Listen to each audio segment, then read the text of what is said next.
It was announced last night that Fed Chair Powell is currently under investigation, which is not surprising to me any way, shape, or form. Now, President Trump came out and says that he did not call that investigation this just broke this morning. So we're going to go ahead and go through everything that we have public information to, because I have no idea what's happening. The only thing I can tell you is that precious metals are all-time high. Hopefully Bitcoin follows, but really most importantly, in my personal opinion, it's the fact that public servants are not our friends. They don't care about us. And it is our job to find the ones that represent us the best, put pressure on them, and go about our day. Because these people don't care about us.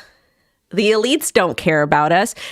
The C word is absolutely rampant on almost every single social media platform, which was not promised to us. Well, there was promises made, but promises not kept. Samurai Wallet devs are still incarcerated. Roman Storm is still going through all of this insane, unjust action that he doesn't deserve.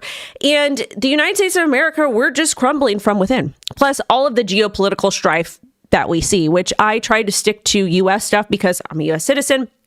It's not that I don't support and, think about other causes and other things that are happening. Primarily the innocents are babes, but literally at the end of the day, 2026 is an absolutely disgusting mess. It's just disgusting. It's really disgusting to see the type of behavior that we get from, or the type of actions that we get from these public servants, that we get from these people running these big companies.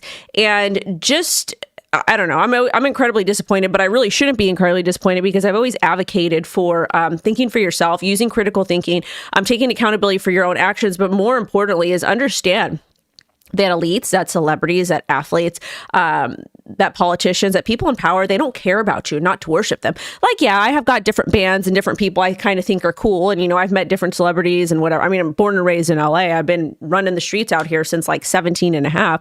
And there's some people that I like to take things from as far as like, okay, they did a really cool thing, but I don't worship these people. If I was to say that I worship somebody or looked up to somebody, it would actually be my great aunt, because not only did I know her, but she taught me a lot. So let's go ahead and get into it. If you could see me on X, cool. If not, shout out to YouTube, to Rumble, to Twitch. And yeah, let's go ahead and get started. And welcome back to the O Show, everything crypto every single day. And yeah, we're here and it's just been an absolute mess. And if you guys have been following me on other socials, you know what's happening. I have to be careful what I say because certain algos don't favor things.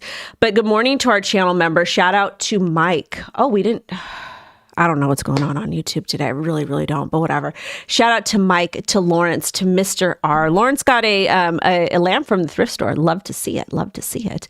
To Cherry, gorgeous Alexandra, Mr. Legend, Kenny, who else? Mr. Gamer. And yeah, let's go ahead and get into it. There's just kind of a lot to cover today. I have a call scheduled, which it was my fault, but we'll do the best that we can. So let's go ahead and get into it. So first and foremost, let's talk about what's happening with Powell, because this is just crazy. And we're going to go ahead and watch the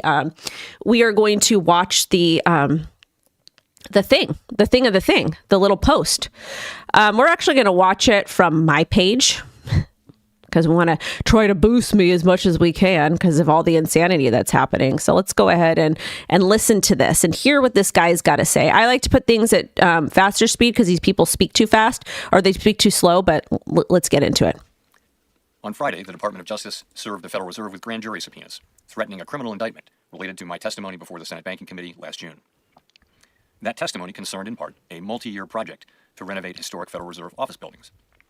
First and foremost, I want to explain something to you, okay? My baby daddy, he is a contractor, okay?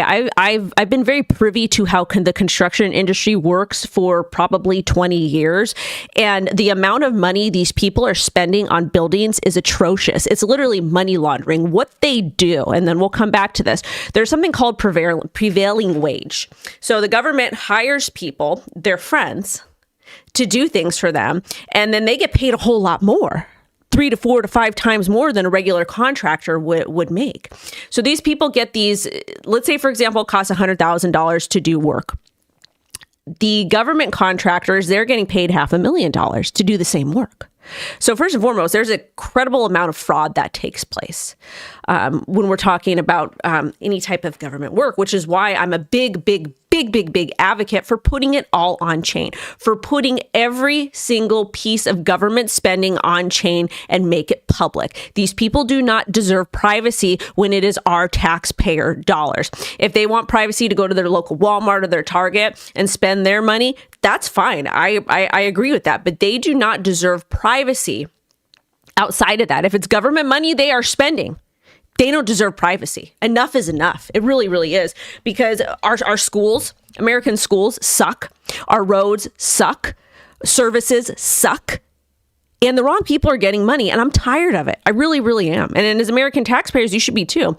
I know there's this movement going around, oh, we're not going to pay our taxes, blah, blah, blah. Guess what? You don't pay your taxes. That's your personal thing. I will be paying my taxes, even though I think they're an absolute scam, because I don't want to get in trouble for anything. Like, I make sure my taxes are always done to the best of my ability, because that's just the way it works. Because I like my semi-freedom. But let's get back into it. I just wanted to give you guys some insight about that. I have deep respect for the rule of law and for accountability in our democracy. No one, certainly not the chair of the Federal Reserve, is above the law. He is. But this unprecedented action should be seen in the broader context of the administration's threats and ongoing pressure. This new threat is not about my testimony last June or about the renovation of the Federal Reserve buildings. It is not about Congress's oversight role. The Fed, through testimony and other public disclosures, made every effort to keep Congress informed about the renovation project. Those are pretexts. The threat of criminal charges is a consequence of the Federal Reserve setting interest rates based on our best assessment of what will serve the public. So now they're saying that this current administration went after him because he refused to lower interest rates. Okay. And again, both sides of the spectrum are absolutely corrupt when it comes to this. Incredibly corrupt. They do things, they take money, they take bribes, they launder, they don't do things. They grift legally within the constraints of the law. That's why I say grift legally and ethically within the constraints of the law. That's my personal opinion. Rather than following the preferences of the president. This is about whether the Fed will be able to continue to set interest rates based on evidence and economic conditions. Why do we even need the Fed? We don't even need the Fed. End it. Literally end it. We don't need them. We don't. They've broken us. Term limits. We're done. Or whether instead monetary policy will be directed by political pressure or intimidation. It has been regardless. I have served at the Federal Reserve under 4 administrations. Under 4 administrations, isn't that a little bit egregious? Isn't that a little bit egregious? Republicans and Democrats alike. In every case, I have carried out my duties without political fear or favor, focused solely on our mandate of price stability and maximum employment. And when they talk about maximum employment, we are in a recession. There's not a lot of jobs around, regardless of what these reports say. And I will consistently continue to say that. Public service sometimes requires standing firm in the face of threats. I will continue to do the job the Senate confirmed. You will continue to do the job by spending billions of dollars on a building renovation while many Americans cannot afford basic necessities, cannot afford food or shelter or energy. We cannot afford homes. The cost of homes is just egregious. Interest rates are out of control. But the good thing is that gold hit an all-time high, silver hit an all-time high, numbers going up. Gold just hit $4,600 per ounce. Price of silver, another all-time high above $85, is up over 19% in 2026, and hopefully Bitcoin follows. Because that's another great hedge against this diabolical behavior. So just a quick summary of what's happening with Powell. The DOJ opened an investigation into Powell over $2.5 billion spent during the Fed building renovations. Powell said this is a consequence of the Fed setting rates based on public interest. He says investigation is a consequence of him refusing to cut rates. He called the investigation a pretext by the administration to destroy the Fed's independence. The Fed doesn't. The Fed, it's our taxpayer money. Okay, this is all funded by Americans. And why is it costing $2.5 billion to renovate a building? Why? That's what I want to know. I want to see a breakdown. I want to see a public report, a breakdown of every single penny spent. I want to know what contractors they hired. So regardless of him being investigated for this building or him not lowering interest rates, it's all a big scam. That's all that it is. It's all of our money that's being wasted. Every single time we open an investigation into any of this stuff, It's our taxpayer dollars that are funding it, and I'm sick of it. And that's the same thing that happened when Gary Gensler was attacking crypto. Our taxpayer dollars funded his salary, an unelected bureaucrat. Our taxpayer dollars funded all of these egregious lawsuits that none of us wanted against good actors, Ripple, Coinbase, Kraken, Gemini, Library. Our taxpayer dollars are funding the DOJ against the Samurai Wallet guys and Roman Storm, really them just wanting to protect our privacy. So when is enough enough? I don't know. Moving on, though. I hope you guys are having a wonderful Monday.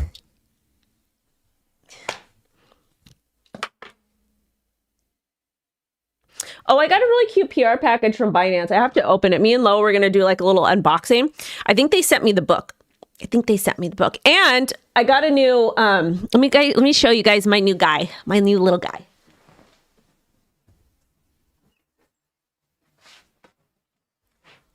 I think this is a spider plant and it's supposed to purify the air. I found it at Walmart. These are really, really, really hard to find. I don't know what I'm going to name him yet. I've got the other one that you guys have seen on Instagram. We named him Willie.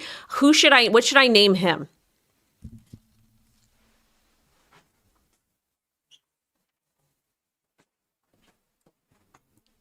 Sometimes it's gotta be a little girly girl. It's okay. It's fine. Anyways, let's get back into it. And I'm going to address the chat in a minute. Give me some time. Oh, we got a super chat. Shout out to Lawrence for the $20 super chat. Check your email when you get a chance. Oh, I will check it. Thank you so much, Mr. Lawrence, for the $20 super chat. You got to pay your taxes. And Gamer is currently going to be mining his Bitcoin in the shower or something with his tank. Shout out to Aloha J. Shh. Let's get back into it. All right. Let's see what else is happening over here. Talked about the gold, talked about the silver. Standard Charter prepares crypto prime brokerage push. Standard Charter likes to make a lot of really cool predictions. They're fun. So this happened today. So they're basically, they are preparing a crypto prime brokerage business housed with its SC Ventures unit. People close to the matter familiar with Bloomberg. I interviewed with Bloomberg in November, but they didn't publish the article, but that's okay. I'll get another chance. I'm always grateful for all the mainstream media appearances I get to make. It's always super fun. It's always like a little bit of a nerve-wracking, but a rush. The move aligns with expansions by U.S. peers, including JP Morgan's exploration of a crypto trading desk and Morgan Stanley ETF filings next week. So we got all the big boys in, baby. All the big boys in. But this one is a fun one, all right? This one is for our XRP people, or Ripple people. We talked about this a little bit, but we'll talk about it again. And I'll wrap it up for y'all. XRP ETFs hit a record weekly volume as Bitcoin and Ether funds face 750 million combined outflows. So that's what the ETFs, that's what's happening there. But Ripple partners with BNY and they launched tokenized deposits. Remember, tokenization is RWAs. That's simply all that it is. So they're launching tokenized deposits on a private blockchain for institutional clients to speed up settlement and manage liquidity. The issue is the private blockchains. Blockchain technology is not being used as it was intended to be, and that's okay, but there's a difference between a public blockchain and a private blockchain. There's no decentralization here. Platform mirrors trading bank balances on chain while maintaining regulatory compliance. Tokenized deposits aim to streamline collateral margin and payment workflows. Ripple is a BNY partner, and Ripple Prime is an early adopter of the new tokenized deposit services. Ripple Prime provides institutional investors with access to XRP trading, custody, and liquidity solutions. So again, congratulations to Ripple and congrats to BNY Global. Again, this is really great for their stablecoin RLUSD, which is currently on Ethereum and XRPL, and they will probably move to more chains in the future. Coming right after this, this is according to TradingView, but XRPL may get a tokenized gold upgrade. This is from Mr. Phil. I like Phil. He's awesome. Fun to engage with on X, which we'll get to X in a minute. But this is all alleged. Oh no, that's his brother. Sorry. They're fun though. They look like twins. But this was posted, so we're going to cover it. But basically, XRPL could potentially support tokenized gold and silver with 24/7 access, fast transfers, and DeFi integration, according to XRPL devs. If this is implemented, tokenized metals could expand XRPL. And again, this is just kind of like speculation, and this is foreseen of the future. This is not confirmed yet, but it doesn't make sense for Ripple being who they are, for XRPL not being used for that. This is not confirmed yet. This is not happening yet, but this is something that I can see happening in the future. And I think we talk about a lot about RWAs and tokenizations, and I've told you guys to pay attention to projects with AI, DeFi, and RWAs, because I think that those will continue to create solid foundations, primarily the ones with crypto spot ETFs, like primarily Hedera. That's a really, really, really great example of that. But I think that Ripple and XRP and their whole entire ecosystem will continue to make good moves, and they're going to be able to now because they're not under attack anymore. So that's some good stuff. We like to see that. And again, people love their gold and silver and all kinds of stuff. Standard Charter also says that 2026 will be the year of Ethereum as bank backs Ethereum outperformance. So over here, they argued that Ethereum dominance in stablecoins, tokenized real-world assets, aka RWAs, and DeFi alongside rising network throughput should help Ethereum outperform Bitcoin. This is the thing I want to bring up. That was a key point from the article, but a lot of people talk about Bitcoin's performance compared to altcoins. And of course, altcoins are going to outperform Bitcoin in gains. Like almost every single cycle, that's exactly what you will see. Because again, Bitcoin has the largest market cap. And the more money you have, or the higher market cap you have, the higher it is, or the harder it is to get gains. It just the way it works. Unless you're flooding with like gazillions and gazillions of dollars, which that can happen in the future because of the adoption of the ETFs.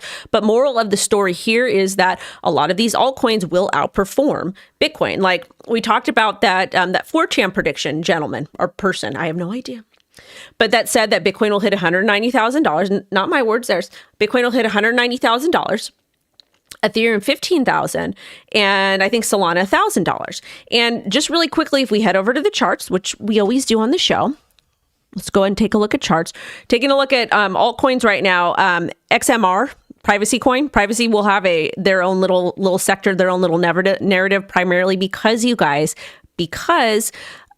private blockchains that we just kind of discussed earlier with BNY and Ripple. But if we just take a look at gains, and also, too, if you guys do want to trade with me, we are partnered with Kraken. If you're somebody who's just brand new, getting into crypto, we have the WendyO bundle, and it's basically just some of my top altcoin picks along with Bitcoin. That's just something for you to look at. If you want to use a link, great. If not, that's fine too. In addition to that, we also have I Trust Capital if you're somebody who's a little bit more conservative. And again, with Kraken, you can just DCA and then move your stuff to cold storage if you want, or you can roll your existing 401k or IRA to I Trust. That's your personal, that's your business. Okay. But moral of the story is, okay, I just want to show you all really quick. If Bitcoin does go to, where's my damn stuff? I shouldn't say damn. My daughter will get mad at me because she's a child of God. So Bitcoin's currently at $91,000. If we go to $190,000, that's 100% gain. If we look at Ethereum, and we are currently at 3,100, and we go to, and again, I'm just saying what that account said. I just want to show you about the performance over here. Even if we just go to 11,000, that's 252%. And then Solana, if Solana goes to 1,000, it's like a 10 times. So of course, altcoins will outperform Bitcoin because Bitcoin's got a pretty high market cap. So those are not like breaking news. It's not shocking. It's more so common sense and critical thinking. And most of you guys that watch the O Show, Everything Crypto, every single day, you guys know that. You definitely know that. So anyways, all right. But really quickly, just with a quick little market overview over there, because everything sucks.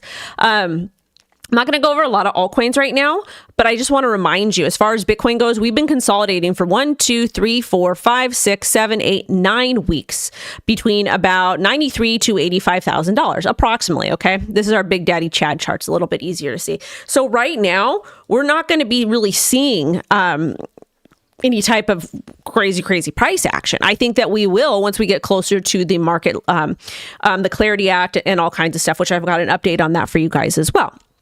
So as far as crypto goes, we're going sideways. And it is what it is. Now, let's see what else we got here. Bank of Italy models Ethereum risks if Ethereum value collapsed. This is interesting. Let's see what they say over here. Yeah, they just modeled an extreme scenario where Ethereum fails to zero to assess risks. Yeah, I don't think that's going to happen. I'm really just not seeing Ethereum fail at all, considering who's behind it. You think BlackRock wants any of their bags to fail? No, they don't. Also, Michael Saylor swung that big old D around and bought 13,627 Bitcoin for $1.25 billion. They now hold about 687,000 Bitcoin, worth about $62.2 billion. We talked about the crazy price predictions. CZ also says, I could be wrong, but super cycle incoming. And CZ's funny. He's just the uncle. That's who he is. He's like the uncle. We love CZ. He's pretty awesome. I like him. I like the fact that he was an underdog and he did really well for himself. So we'll see if we are in fact in a super cycle in 2026. I know, I'm going to tell y'all right now, I'm going to be very transparent with you. I am incredibly I'm feeling depressed. I mean, I get depression. I get the highs and lows and all kinds of stuff just because whatever, those of you that have been following me long enough, I do talk about mental health because something I do struggle with on a daily basis. I'm doing so much better than I was 3-4 years ago, but just covering this stuff every single day and just especially having a child, it gets a little bit depressing because you want to create this really perfect life for your kids and shield them from all the yucky stuff in the real world. And it's feels almost impossible to do it sometimes. So I just get a little bit sad. I don't know. I just wanted to share that. I just want the best for my baby. Anyways. Moral of the story, keep it going. I'm taking myself to the store today. I don't care. Shout out to Gamer. He says, how did you know I'm going to be taking extra hot showers now that I'm earning Bitcoin with my Superheat H1 water heater? Thank you so much for the $5 super chat. Because Gamer, I know, because I know you. We're friends in real life, so I know you. You're going to do whatever you can to get as much Bitcoin as you can. Also, shout out to Kenny. Thank you so much for the $10 super chat. Thank you so much to Sparkwaters for being here. You know what, Mike, this is the thing. When I take supplements, sometimes it doesn't make me feel good. What I've been doing, I've been eating. I forgot to eat breakfast this morning because I was just in a mood. But supplements hurt my tummy, so I just try to eat foods to supplement that. And normally, what I do, I just eat 2 eggs, and remember I bought that big thing of prime rib. I think it was 20 pounds or something. It's $300, but I chopped it all up and it's in the freezer in the garage. So I just take some out every week and I cook it and I eat meat and eggs for breakfast. And that has been helping a lot. But vitamins hurt my tummy. But I know what you're saying about magnesium and it's supposed to be really good for sleep. I just have a really hard time with taking vitamins. Unless I have somebody here reminding me, you need to take this.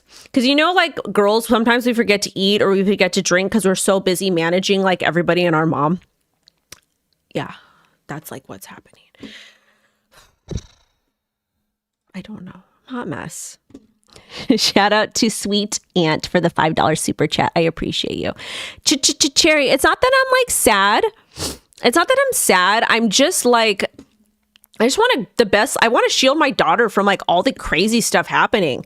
And it makes me I just worry for her. Again, I'm a woman. Women, we're emotional creatures. Let us be. Anyways, let's talk about the market structure now. Let's talk about the market structure. Okay. So this is from Miss Ellie. We love Miss Ellie, but she says hearing similar. If Senate AG markup delay happens, it may get punted to the last week in January since the Senate is out of session the week after. So this is about the market legislation. So I'm just going to let y'all know what's going on with this. Okay. So Senate Agricultural Chair John Boozman, I don't know why they have an agricultural committee when finance, but you know what? All I know is they need to be nice to the farmers and they need to just let them be.